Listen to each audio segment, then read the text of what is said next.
This is a Nintendo 3DS, which has a screen size of 3.88 inches. If you desired a larger display, you would opt for a 3DS XL. However, if you're looking for an even more expansive screen, then that's precisely what I'm going to introduce you to in this video, the AYANEO Pocket DS. Hello everyone, the AYANEO Pocket.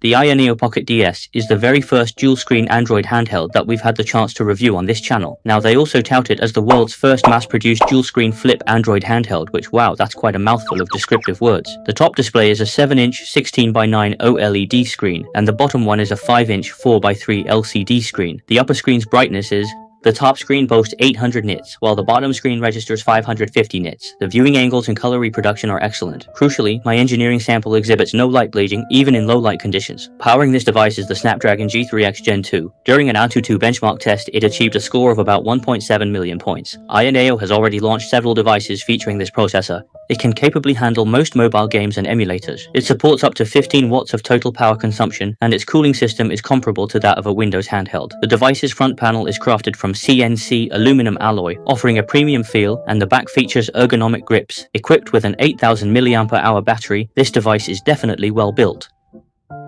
However, the trade-off is its weight, which reaches 1.18 pounds. For an Android handheld, it is certainly a bit heavy. Holding it with one hand can become quite tiring after extended periods, and if you were to put it directly in your pants pocket, the consequences would be unimaginable. However, when holding it with both hands, the weight is more evenly distributed, and I personally find it acceptable. The clamshell design also doesn't cause it to be. This makes it a bit top-heavy due to the CNC aluminum alloy on the front. In this segment, we'll mostly be focusing on playing games on the dual-screen platform that many of you are particularly interested in. The Snapdragon G3x Gen 2 processor is essentially a full-throttle Snapdragon 8 Gen 2, so it handles simple games with no problems at all. For the Nintendo 3DS,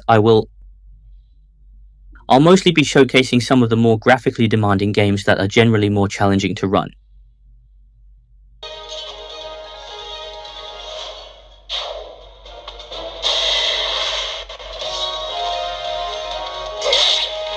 It's evident that when it comes to emulating the Nintendo 3DS, the Snapdragon G3x Gen 2 processor delivers extremely high performance and truly outclasses its rivals, absolutely crushing them.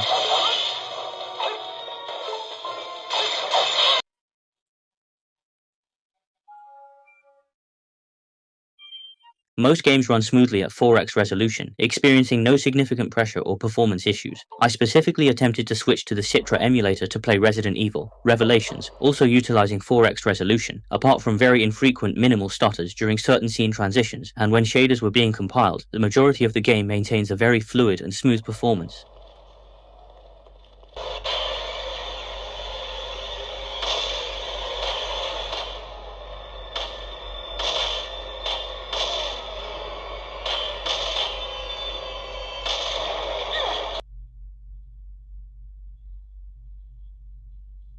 Currently, both the AZA and Citra emulators offer full dual-screen display support. The larger screens are undoubtedly more accommodating for gamers experiencing presbyopia, yet Nintendo still deserves praise. Some of their games were developed specifically to utilize glasses-free 3D technology.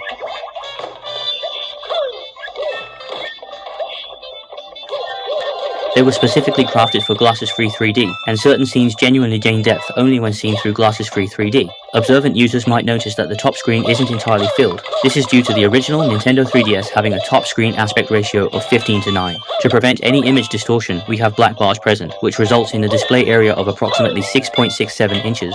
The black borders are really small and can be completely ignored.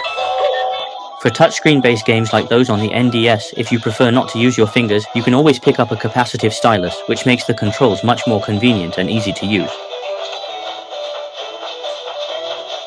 The device's bottom screen boasts a resolution of 1024 by 768, precisely a 4x integer scale for NDS games, delivering a truly excellent gaming experience. However, because we're utilizing the Tri-Stick emulator, its top screen is restricted to a 4:3 aspect ratio, leading to a minor discrepancy in size when compared to the bottom screen. The OLED.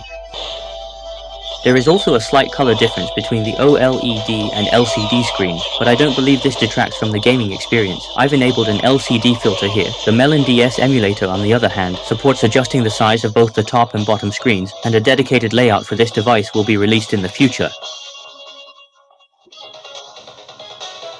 In summary, this device excels at running 3DS and NDS games, allowing them to play smoothly at higher resolutions and frame rates. The only exceptions are games that specifically require camera interaction. The advent of dual-screen handhelds has significantly enhanced the experience for emulator enthusiasts. Furthermore, its capabilities extend beyond just emulating the 3DS, as it can also run other emulators. This enables you to emulate and play PC games. You can even give some Switch games a try. Breath of the Wild consistently maintains a smooth 30 frames per second in most areas on the Great Plateau, consuming just 9 watts of power. This is with the bottom screen active. For regular gameplay, you have the option to switch off the bottom screen to further decrease power usage, thereby extending the battery life.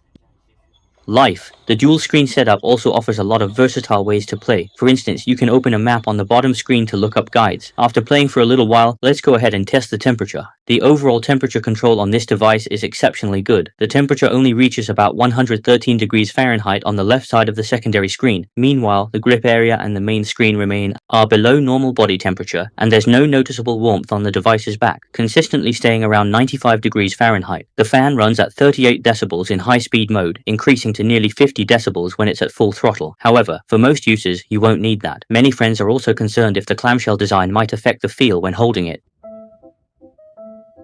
The joystick is a TMR magnetic resistance type, which makes for very smooth operation. The only minor inconvenience is its vertical alignment with the function buttons, requiring a slight hand adjustment when alternating between them. Both the D-pad and ABXY buttons utilize responsive membrane microswitches, and the shoulder buttons are also microswitch buttons. The triggers are Hall-effect linear triggers. When laid flat on a table, they won't touch the surface, but the clearance is very minimal, so you still need to be careful when handling it. For other buttons, the bottom left features dual S keys, and the bottom right includes a front-end key and a customizable button. This device also incorporates an additional secondary screen button, specifically for adjusting the dual-screen display modes. Beside it, there's a button resembling a controller's share key. And to its right, you'll find the performance switch. This small hole in the center is the microphone, and beside it is the charging indicator light, the power button with an integrated fingerprint reader, and the volume up and down keys. On the device's rear, there's another microphone opening and charging indicator, as well as a full-featured USB-C port, followed by the heat exhaust vent. On the other side, there's a covered TF card slot.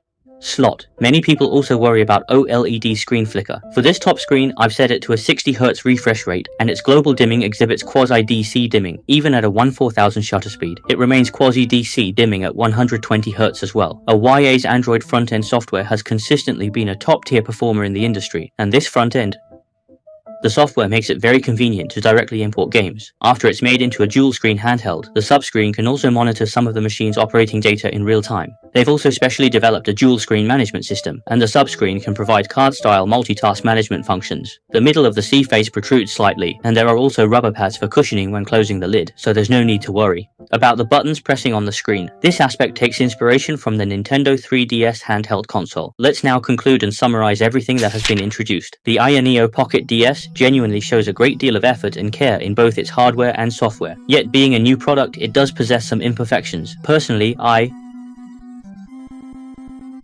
What I really like is its 7-inch plus 5-inch screen setup, which is quite user-friendly for players with presbyopia. The 16:9 plus 4:3 combination ensures compatibility with most platforms, except the dual-screen display ones. For retro platforms, you can use the bottom screen to play 4:3 games, while the top screen is perfect for 16:9 games. The 8000 mAh battery provides excellent endurance. There's really nothing to worry about. AYA's front-end and surrounding software features are quite well developed, and the heat dissipation this time is also handled nicely. The downsides, however, are that it weighs over 1.1 pounds, and the fan noise is still a bit loud when it's going full throttle. Also, it's almost 2025, and there's still no 3.5mm headphone jack. Alright friends, that concludes this video.